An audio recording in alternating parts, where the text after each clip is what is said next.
the history of Islam and how it changed the world. One religion born in a desert cave quietly reshaped every corner of human civilization. This series presents the history of Islam and how it changed the world through quiet storytelling, allowing knowledge to be absorbed without noticing while you rest, work, or unwind. Let the stories unfold slowly. There is nothing to focus on, just knowledge finding its way in.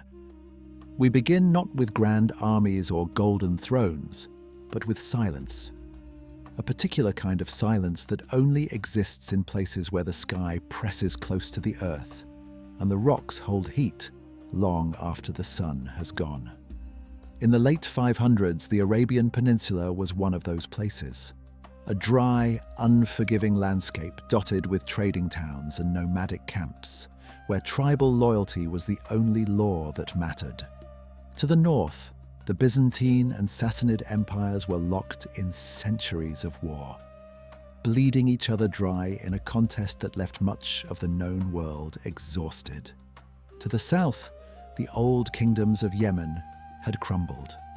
And in the middle of all of this, sitting on a crossroads of ancient trade routes connecting Africa to Asia, Europe to India, was a small city called Mecca.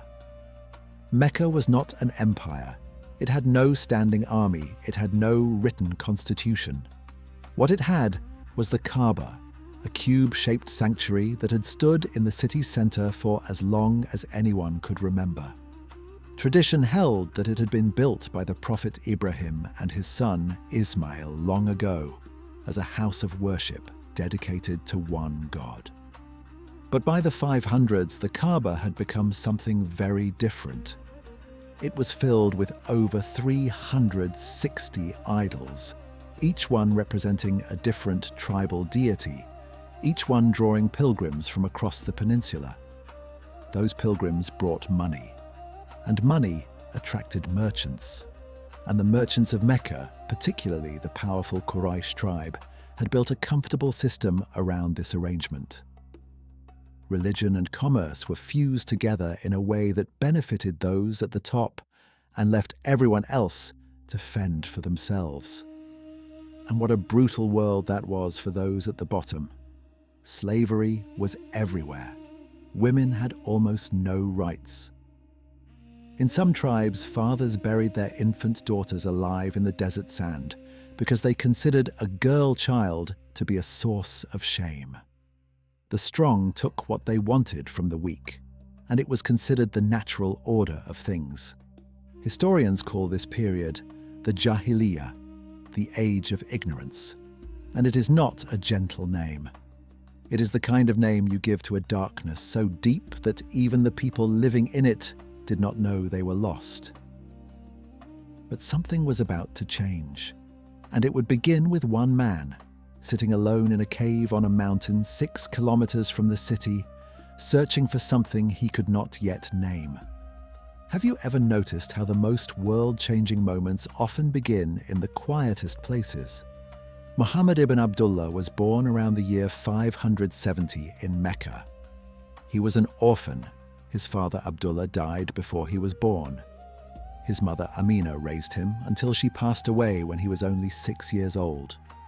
After that, his grandfather Abdul Muttalib took care of him, and when his grandfather died, his uncle Abu Talib became his guardian. He grew up without wealth, without privilege, and without the protection that came from having a powerful father. He worked as a shepherd. He joined trade caravans. He learned to observe people, to listen more than he spoke, to understand the rhythms of honesty and deceit that ran through every marketplace and every tribal gathering. The people of Mecca gave him a nickname that said more about his character than any biography ever could. They called him Al-Amin, which means the trustworthy one. In a society where lying and cheating were as common as breathing, this young man had built a reputation for absolute honesty. Khadija bint Khuwaylid, one of the most successful merchants in Mecca, noticed. She was impressed by his character and his skill in trade. She proposed marriage to him, and he accepted. Together, they built a household that would one day become the first stronghold of a civilization-altering message. But despite his comfortable life, something was not right inside Muhammad.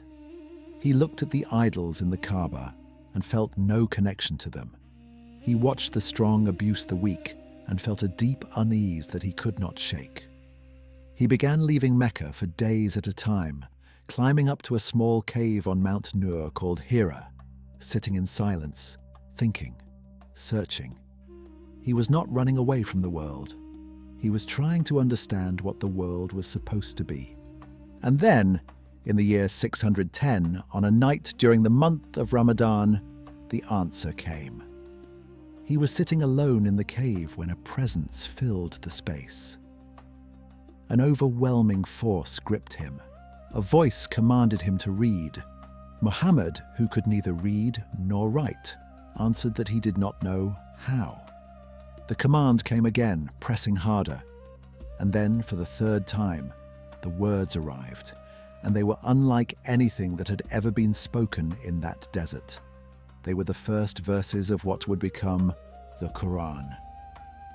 Muhammad stumbled out of the cave, trembling, terrified, unsure of what had happened to him. He ran home and told Khadija to cover him. She wrapped him in a cloak and spoke words that would echo across 14 centuries. She told him that God would never abandon someone who was honest, who cared for the poor, who helped those in need. Then she took him to her elderly cousin, Waraka ibn Nawfal, a scholar who recognized the experience for what it was, the same angel, the same message, the same calling that had come to the prophets before him. And Waraka added something that hit Muhammad hard.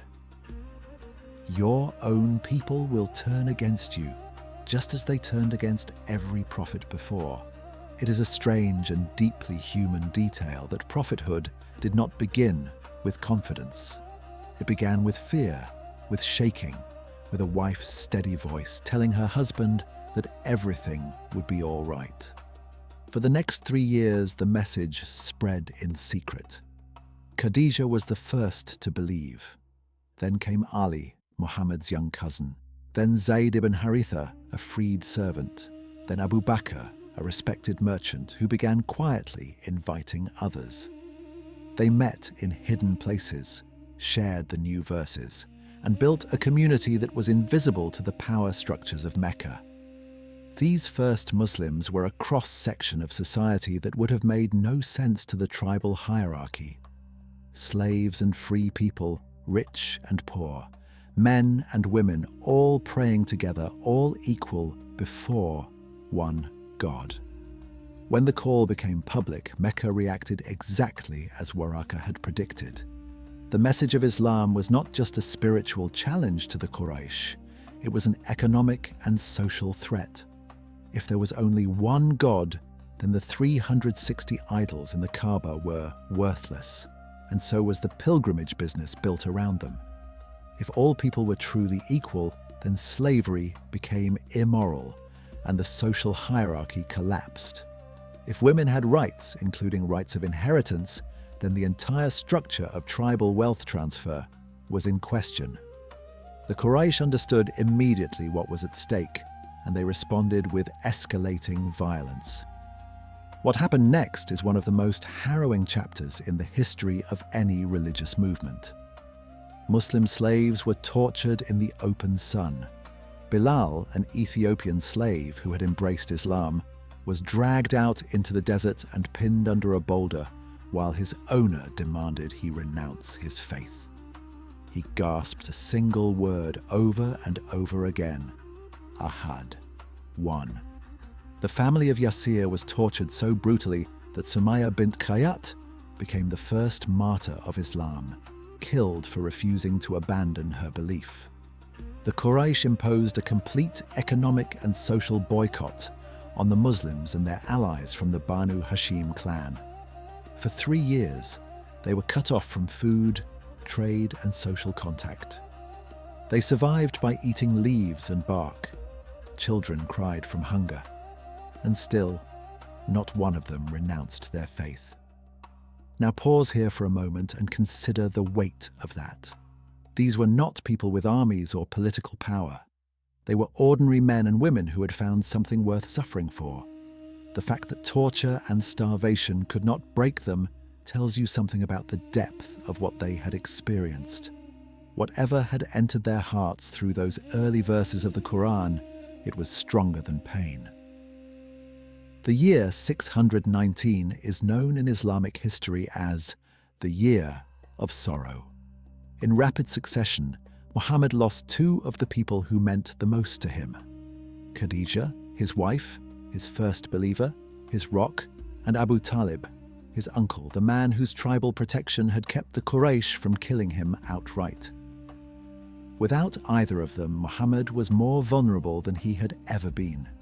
He tried to find support in the nearby city of Taif, but the leaders there rejected him. Worse than that, they sent children to chase him through the streets, throwing stones at him until his feet bled. Wounded and heartbroken, he sat in a garden outside the city and prayed. According to tradition, the angel Jibril appeared and offered to destroy the city between two mountains if Muhammad wished it. He refused.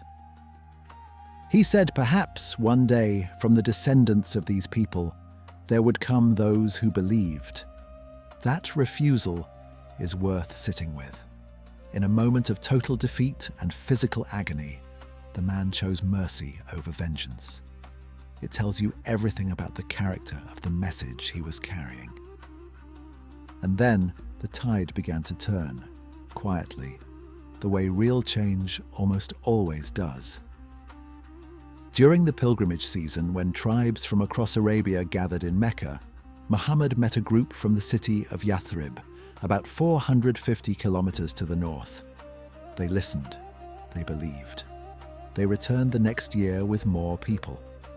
At a secret meeting at a place called Aqaba, they pledged to protect Muhammad with their own lives.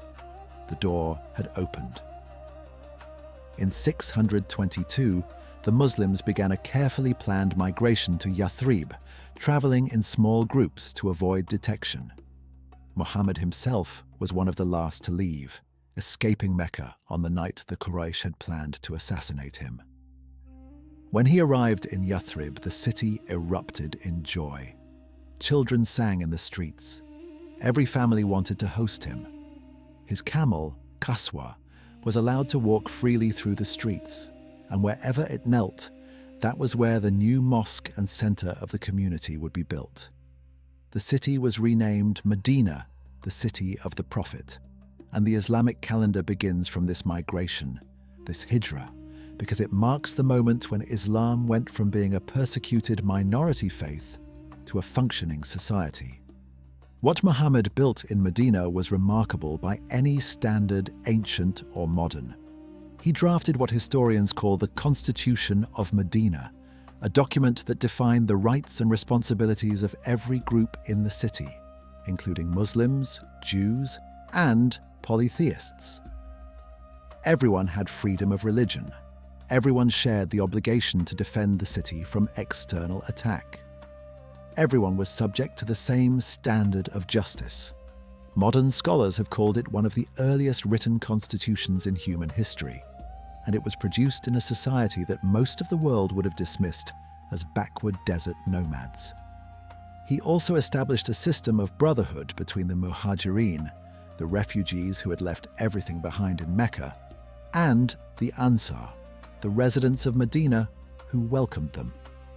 The Ansar shared their homes, their farms, their money. It was an act of integration that few societies, ancient or modern, have ever matched. People who had been burying their daughters alive a generation earlier were now building one of the most egalitarian communities the world had ever seen. But peace did not last. Mecca was not going to let this new community survive unchallenged. In 624, a Meccan army of roughly 1,000 soldiers marched toward Medina. The Muslims could muster only 313 fighters. They met at a place called Bada. The numbers were terrifying, but something happened at Badr that the Muslims would never forget. Against all military logic, they won. Abu Jahl, the fiercest enemy of Islam, was killed. The victory was decisive, and it sent a shockwave through Arabia. A ragtag group of believers had defeated the most powerful tribe in the region. The Quraysh came back the following year with 3,000 men.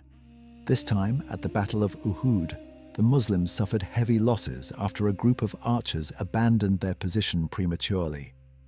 Muhammad himself was wounded, his face bloodied, his tooth broken. 70 Muslims were killed, including his uncle Hamza, whose body was mutilated on the battlefield. When Muhammad saw what had been done to Hamza, he wept and said he would never lose an uncle like him again. Uhud was not a defeat in the strategic sense. The Meccans withdrew without taking Medina, but it was a brutal lesson in discipline, obedience, and the cost of overconfidence. 2 years later, in 627, the Quraysh assembled a coalition of 10,000 warriors and marched on Medina. This time, the Muslims had only 3,000 defenders. A Persian convert named Salman al-Farisi suggested a tactic unknown in Arabia: dig a trench around the city. The entire community, including Muhammad himself, dug for days. When the coalition arrived, they were stunned. They could not cross the trench. A violent storm struck their camp, scattering their supplies and breaking their morale. Abu Sufyan, the Meccan leader, ordered a retreat. The Battle of the Trench was won not with swords, but with ingenuity. In 628, Muhammad led 1,400 Muslims toward Mecca, not to fight, but to perform the lesser pilgrimage. At a place called Hudaybiyah, the Quraysh blocked their path. After negotiations, a treaty was signed. The terms seemed unfavorable to the Muslims. No pilgrimage this year, a 10-year ceasefire. Any Muslim fleeing Mecca to Medina would be returned, but the reverse did not apply. The companions were angry. They felt they had been humbled, but the Quran called it a clear victory, and history proved the Quran right. The peace allowed Islam to spread freely through conversation and example rather than conflict. Within 2 years, more people had embraced Islam than in all the previous years combined. And so we arrive at the year 630, one of the most astonishing moments in military and moral history. Muhammad marched on Mecca with an army of 10,000. The city that had tortured him, boycotted his followers, killed his companions, and driven him into exile was now at his mercy. And what did he do? He forgave them. Almost without exception, he granted a general amnesty. He entered the Kaaba, removed the idols one by one, and declared that truth had arrived and falsehood had vanished. The people of Mecca, many of whom had spent 20 years trying to destroy him, entered Islam in waves. Think about that for a moment. The man who had been stoned, starved, mocked, and hunted walked into his enemy's stronghold and chose forgiveness. It is one of the most powerful demonstrations of restraint in the recorded human story. By the time Muhammad delivered his farewell sermon in 632, standing before more than 100,000 pilgrims in the valley of Arafat, the entire Arabian Peninsula had united under Islam. And what he said that day was staggering in its implications. No Arab has superiority over a non-Arab, and no non-Arab has superiority over an Arab. No white person has superiority over a black person, and no black person has superiority over a white person except through piety and good action. Your lives, your property, and your honor are sacred. Treat women well. They are a trust given to you. These words were spoken in the year 632, more than 1,000 years before the concept of universal human rights entered Western political thought. A few months later, Muhammad, fell ill. He died in his modest room in Medina, with his head resting in the lap of his wife Aisha. He was 63 years old. He left behind no palace, no treasury, no dynasty. What he left behind was a book, a community, and a way of life that would reshape the world in ways no one standing in that room could have imagined. Now, the story could end here. A remarkable man, a remarkable message, a remarkable transformation of one corner of the world, but the story does not end here. It is only beginning. Because what happened after Muhammad's death is where Islam moves from the history of religion into the history of civilization itself. You might think that a movement built around one extraordinary individual would collapse the moment that individual was gone. Many movements do, but Islam did not. The first four leaders after Muhammad, known as the Rashidun or rightly guided Caliphs, expanded the Islamic State with a speed that still leaves historians searching for explanations. Abu Bakr, who led from 632 to 634, stabilized the community during a period of crisis and began the expansion beyond Arabia. Umar ibn al-Khattab, who led from 634 to 644, oversaw the conquest of the entire Sassanid Persian Empire and large portions of the Byzantine Empire, including Syria, Egypt, and Iraq. Within 10 years of Muhammad's death, the Islamic State controlled more territory than Rome had at its height, and it had done so with armies that were a fraction of the size of their opponents. But the conquests were not simply military. They were administrative and social. Umar established a sophisticated system of governance that included a public treasury, a postal service, and a welfare system. He walked the streets of Medina at night to check on the poor. He held himself accountable to the people and famously said that if a mule stumbled on the road in Iraq, he feared God would hold him responsible for not having maintained the road. This was a concept of leadership rooted not in power, but in service. Under the third caliph, Uthman ibn Affan, the Quran was standardized into a single written text, and copies were distributed to every major Islamic center, ensuring that the message would remain consistent across cultures, languages, and centuries. This act of preservation is unique in human history. No other ancient religious text has been maintained with such meticulous consistency. Today, over 1,400 years later, every copy of the Quran in every country on earth contains exactly the same words. The fourth caliph, Ali ibn Abi Talib, Muhammad's cousin and son-in-law, led during a period of internal conflict that would eventually produce the major division between Sunni and Shia Islam. But even during this turbulent period, the principles of justice, scholarship, and community that had been established in Medina continued to drive the expansion of Islamic civilization. And then came the dynasties. The Umayyads, ruling from Damascus from 661 to 750, extended the Islamic world from Spain in the west to the borders of China in the east. They built the Dome of the Rock in Jerusalem and the Great Mosque of Damascus. They established Arabic as the administrative language of a territory larger than any empire in history up to that point. But it was the Abbasids who overthrew the Umayyads in 750 and established their capital in Baghdad, who ushered in what historians call the Islamic Golden Age. And this is where the story becomes not just about faith, but about the transformation of human knowledge itself.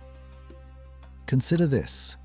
In the 9th century, while much of Europe was still recovering from the collapse of the Roman Empire, while literacy was rare and scientific inquiry was virtually non-existent in the West, Baghdad was a city of over 1 million people, with hospitals, public baths, and libraries that held hundreds of thousands of manuscripts.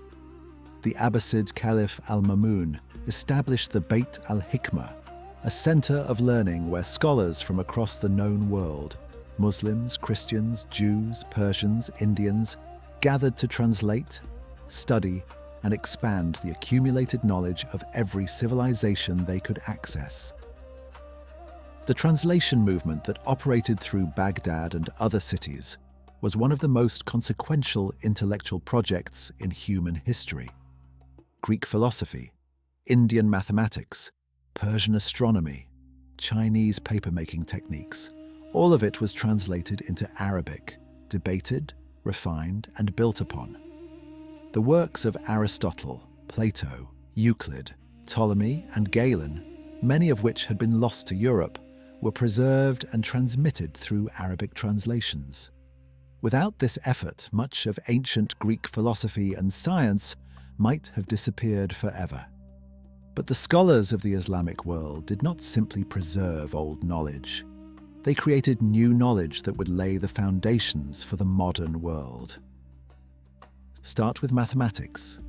In 825, Muhammad ibn Musa al-Khwarizmi, working in Baghdad, wrote a book that gave the world the word algebra, from the Arabic al-Jabr. His name, Latinized as al-Khwarizmi, gave us the word algorithm. He systematized the use of Hindu Arabic numerals, the number system we all use today, replacing the cumbersome Roman numeral system and making complex calculation possible. Without al-Khwarizmi's work, modern computing, engineering, finance, and science would be unimaginable. Move to optics.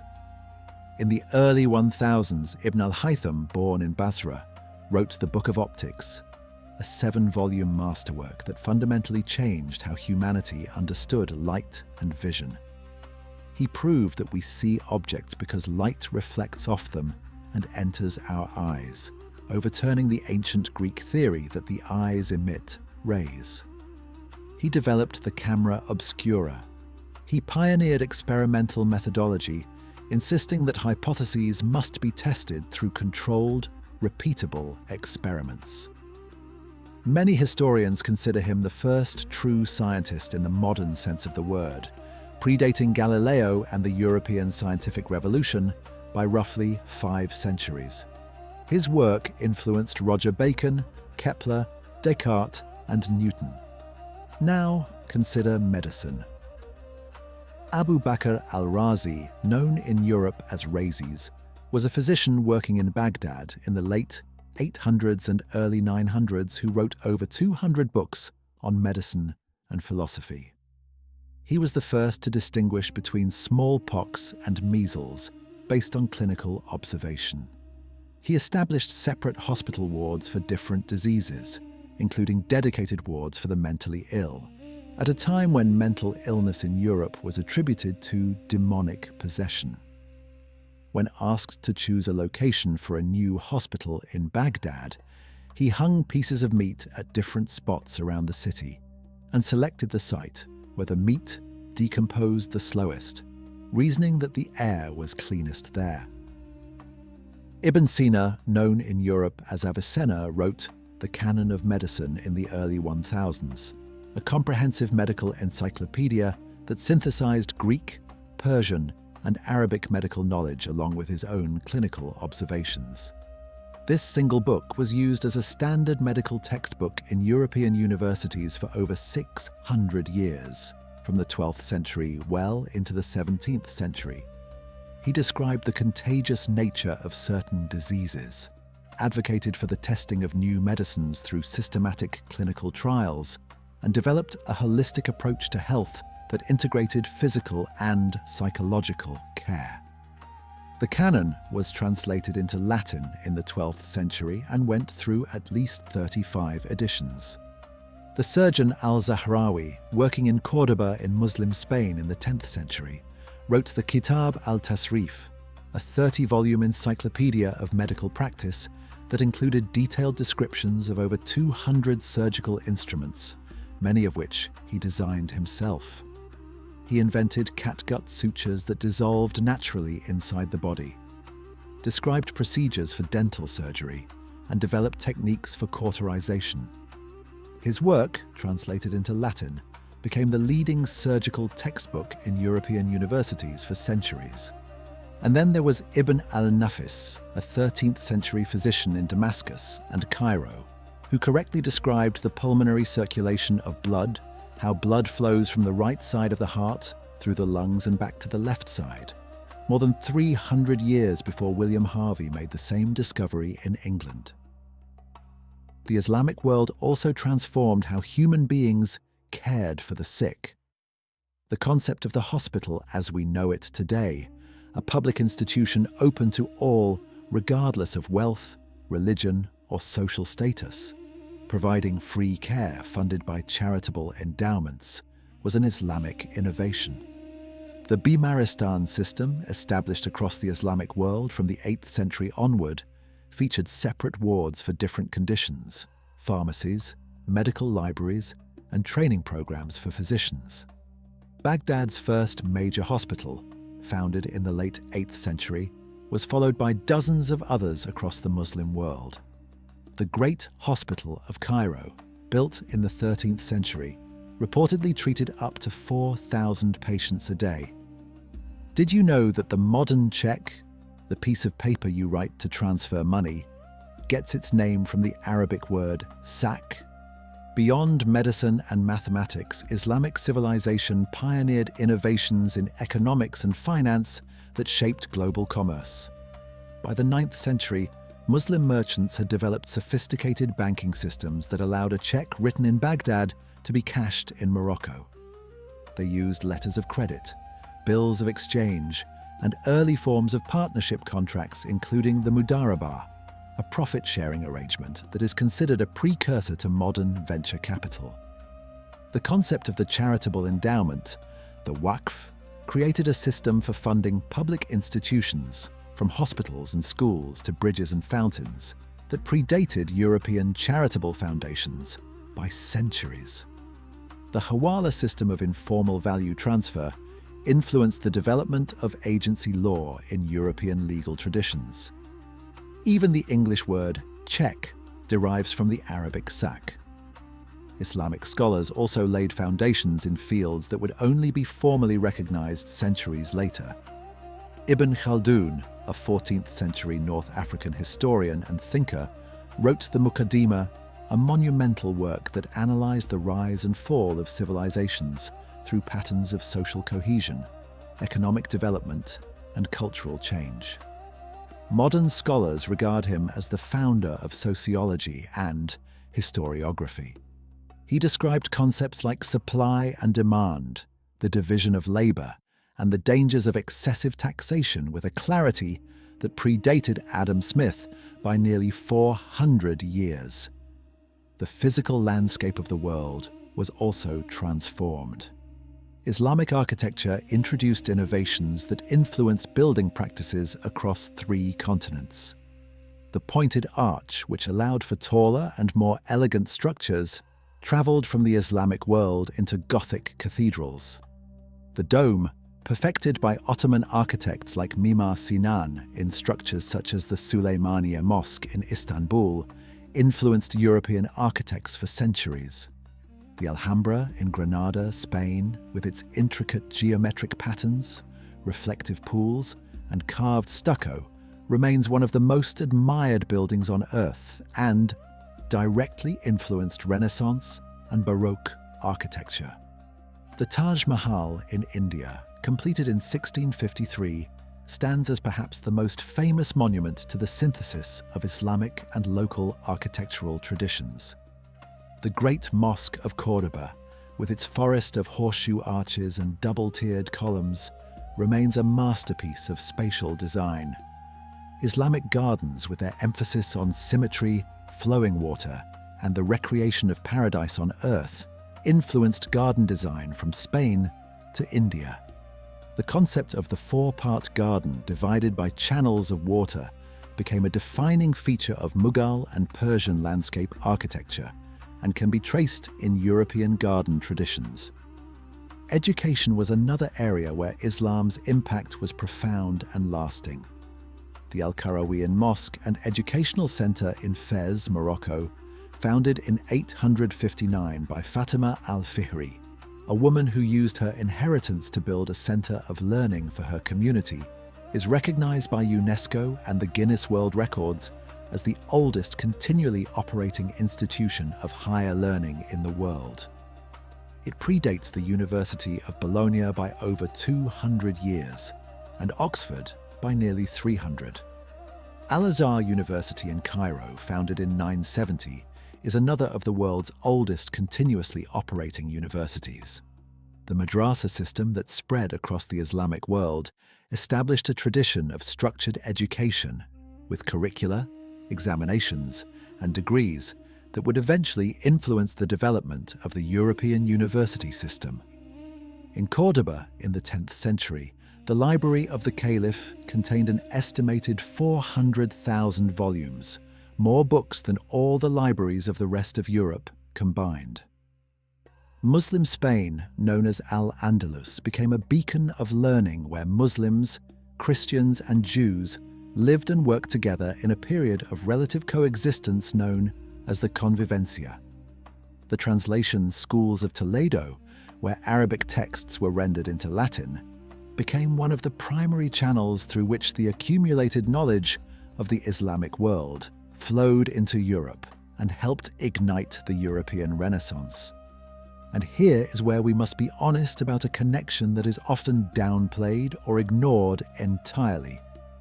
The European Renaissance that celebrated explosion of art, science, and philosophical inquiry that began in Italy in the 14th century and spread across the continent did not emerge from a vacuum. It was built, in large part, on foundations laid by Islamic civilization. The works of Aristotle that inspired Thomas Aquinas were available to him only because Muslim scholars had preserved, translated, and commented upon them.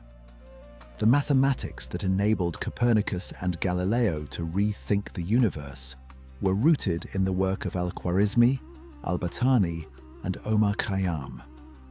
The medical knowledge that European physicians relied upon for centuries came from Ibn Sina and al-Razi. The optical principles that informed Leonardo da Vinci's understanding of perspective were developed by Ibn al-Haytham. Even the paper on which European scholars wrote their revolutionary ideas was a technology that reached Europe through the Islamic world, having been originally acquired from China. Now, it would be dishonest to suggest that this transfer of knowledge was always acknowledged. For complex historical and political reasons, many European scholars were reluctant to credit their Muslim predecessors. The philosopher al-Ghazali's arguments about causation show remarkable similarities to those later made by David Hume. The works of Ibn Rushd, known in Europe as Averroes, were so influential that Aquinas referred to him simply as the commentator. The similarities between al-Ghazali's skeptical methodology and that of René Descartes have been noted by numerous modern scholars. The story of how knowledge traveled from the Islamic world into Europe and was gradually absorbed, adapted, and sometimes claimed as original is itself a fascinating chapter in the history of ideas. Islam also spread through trade and cultural exchange, reaching regions far beyond the territories conquered by armies. In Southeast Asia, Muslim merchants traveling along maritime trade routes brought their faith to the Indonesian archipelago, the Malay Peninsula, and the Philippines.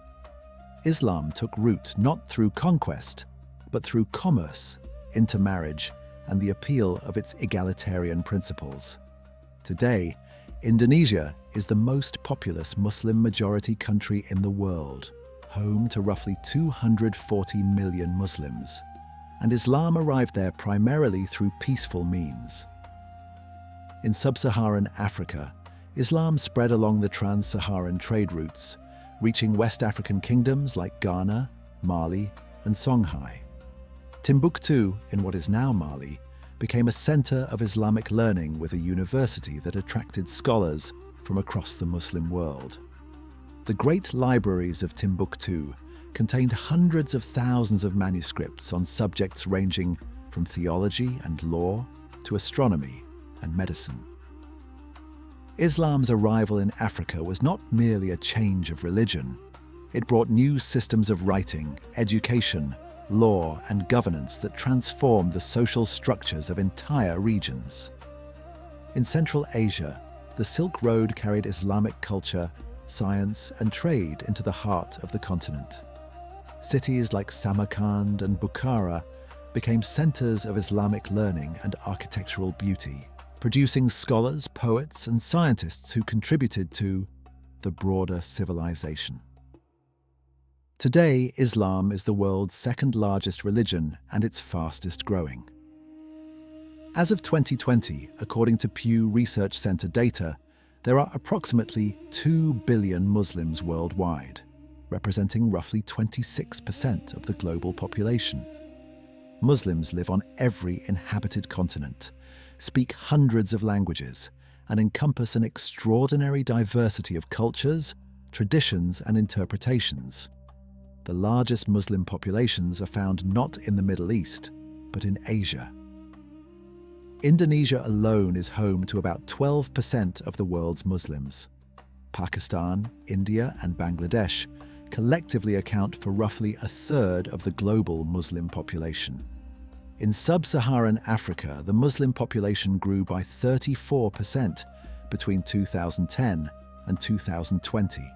And Islam continues to expand in Europe, North America, and other regions through both natural growth and migration.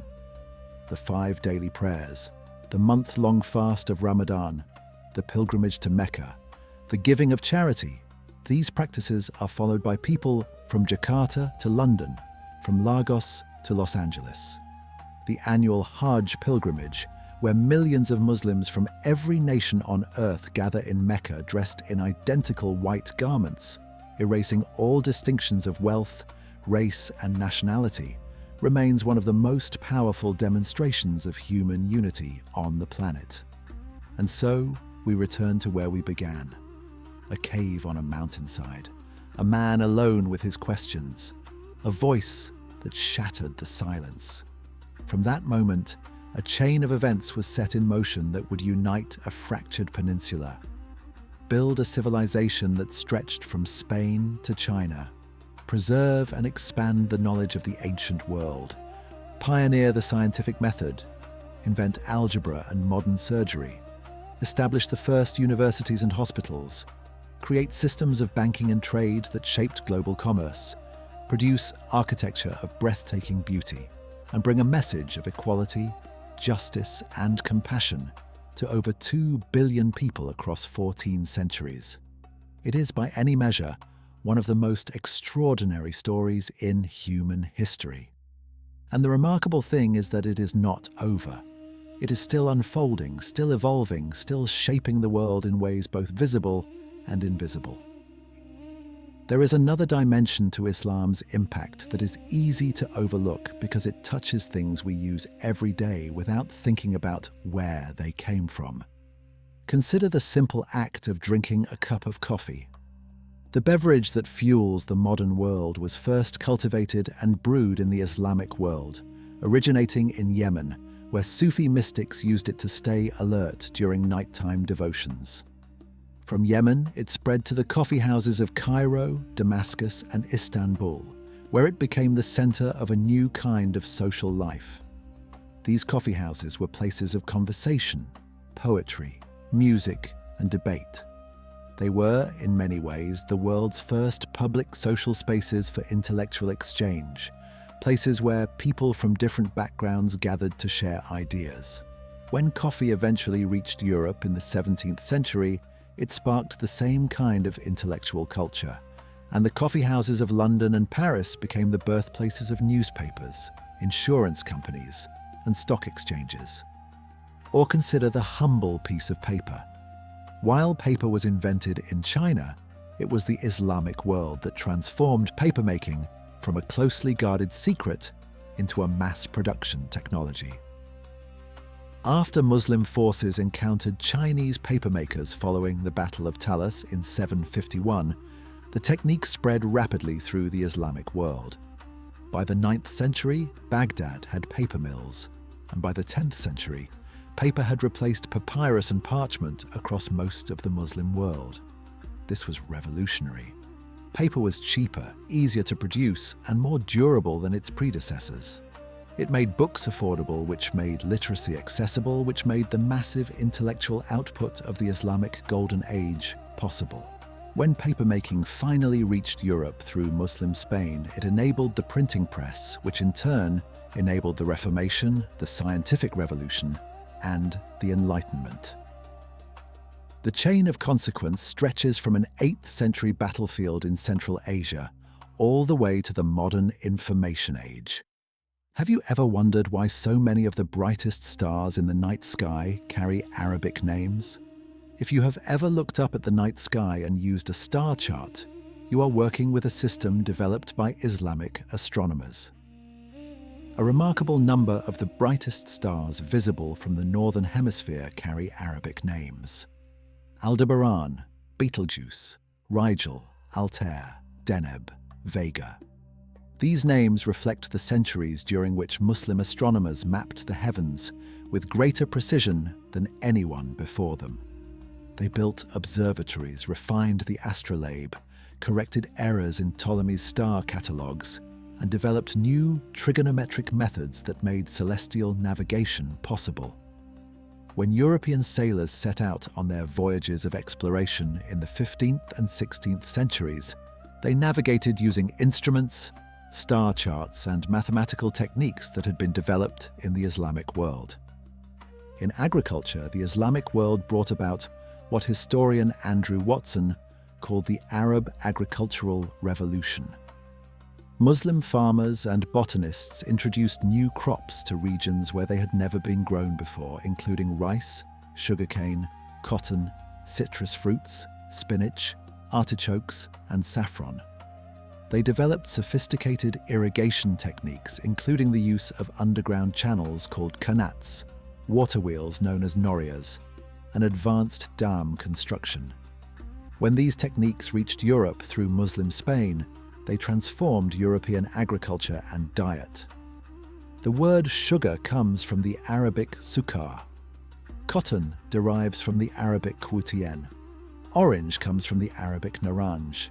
Even the gardens of medieval Europe, with their organized beds, irrigation channels, and aesthetic principles, owe a deep debt to Islamic garden design.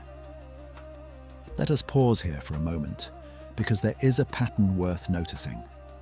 So many of the things that we consider fundamental to modern life, the numbers we count with, the algebra we use to build bridges and program computers, the scientific method we rely on to understand the universe, the hospitals we go to when we are sick, the universities where we educate our children, the coffee we drink in the morning, the paper our books are printed on, the stars that guide our navigation systems, the crops that feed billions. All of these things pass through the hands of Islamic civilization on their way to becoming part of the shared heritage of humanity. Not all of these were invented by Muslims. Some were inherited from older civilizations, Greek, Indian, Persian, Chinese. But the Islamic world served as the Great Bridge, the place where knowledge from every direction was gathered, preserved, tested, improved, and passed onward to future generations. Without that bridge, much of what we call the modern world would simply not exist. It is also worth dwelling for a moment on how Islam's spiritual and ethical teachings have shaped the lives of ordinary people across the centuries, not through grand institutions or scientific discoveries, but through the quiet rhythms of daily life. The 5 daily prayers that structure a Muslim's day create a cadence of pausing, reflecting and reconnecting with a sense of purpose. The annual fast of Ramadan, in which Muslims abstain from food and drink from dawn to sunset, is not merely an act of deprivation. It is designed to cultivate empathy with the hungry, discipline over desires, and gratitude for what is often taken for granted. The practice of zakat, the giving of a fixed percentage of one's wealth to those in need, is not charity in the voluntary sense. It is an obligation, a structural redistribution built into the faith itself, ensuring that wealth circulates rather than accumulates in a few hands. The concept of waqf, the Islamic charitable endowment, created a framework for public philanthropy that funded schools, hospitals, fountains, bridges, and mosques for centuries. Wealthy individuals would dedicate property or revenue to the permanent support of a public institution, and the endowment could not be sold, inherited, or used for private gain. This system sustained the great institutions of the Islamic world long after their founders had passed away and provided a model for the charitable foundations that exist in the Western world today. And then there is the Hajj, the annual pilgrimage to Mecca that every Muslim who is physically and financially able must perform at least once in their lifetime. Each year, millions of people from every nation, every race, every economic class travel to the same place, wear the same simple white garments, perform the same rituals, and stand shoulder to shoulder before God, with absolutely no distinction of rank or privilege. Malcolm X, the American civil rights leader, described his experience of the Hajj in 1964 as a transformation. He wrote about seeing people of every color, from blue-eyed blondes to black-skinned Africans, all treating each other as equals, and he said it made him rethink everything he had believed about race. That scene, millions of people standing together in radical equality, repeats itself every single year and has been repeating for over 1,400 years. Something else we should explore is how Islamic legal thought shaped not just Muslim societies, but the very concept of the rule of law itself. The Sharia, which literally means the way or the path to water, is not a single set of rigid rules as it is often portrayed. It is a vast and complex body of jurisprudence developed over centuries by scholars who debated, disagreed, and refined their interpretations across multiple schools of thought. The four major Sunni schools of law, the Hanafi, Maliki, Shafi'i, and Hanbali, each developed distinct methodologies for interpreting religious texts and applying them to practical situations. This diversity of interpretation within a single legal tradition is itself a remarkable achievement, creating a system that could adapt to different cultures, climates, and historical periods while maintaining its core principles. Islamic law introduced concepts that were revolutionary for their time and remain relevant today. The idea of legal personhood, the rights of defendants, the concept of precedent, the distinction between civil and criminal matters, and the principle that a contract is binding once agreed upon, all of these found sophisticated expression in Islamic jurisprudence centuries before they became established in European law. The concept of diplomatic immunity, now enshrined in international law, has roots in Islamic practice, where ambassadors and envoys were guaranteed safe passage and protection. The endowment system of waqf created a concept of perpetual charitable trusts that influenced the development of trust law in English common law. Islam today is not a monolith. It is a vast and diverse civilization encompassing dozens of distinct cultural traditions, multiple schools of jurisprudence, and a rich spectrum of spiritual practices ranging from the legal formalism of the scholarly tradition to the ecstatic devotion of Sufi mysticism. Rumi, the 13th century Persian poet and Sufi mystic, is now one of the most widely read poets in the English-speaking world. His verses about love, longing, and union with the divine have resonated across cultures and centuries, reminding people of every background that the spiritual impulse is universal. Rumi's work, rooted deeply in Islamic theology, speaks to something in the human heart that transcends religious boundaries. The challenges facing the Muslim world today are real and complex. Internal conflicts, political instability, the legacy of colonialism, the distortion of Islamic teachings by extremist groups, and the tension between tradition and modernity are all part of the contemporary landscape. But these challenges exist within a civilization that has shown, across 14 centuries, a remarkable capacity for renewal, adaptation, and creative response to changing conditions. The same faith that built the House of Wisdom in Baghdad and the Alhambra in Granada is still producing scholars, scientists, artists, and thinkers who are shaping the world in profound ways. As of 2020, according to Pew Research Center data, the Muslim population grew by 21% in the preceding decade, from 1.7 billion to 2 billion, twice the growth rate of the world's total population. Muslims now comprise about 26% of all people on Earth. The growth is most dramatic in sub-Saharan Africa, but Muslim communities are expanding on every continent. By 2050, researchers project that the Muslim population may nearly equal the Christian population globally. This is not simply a demographic statistic. It is the continuation of a story that began with one man, one cave, and one command to read. And so we return to where we began. A cave on a mountainside. A man alone with his questions. A voice that shattered the silence. From that moment, a chain of events was set in motion that would unite a fractured peninsula. Build a civilization that stretched from Spain to China.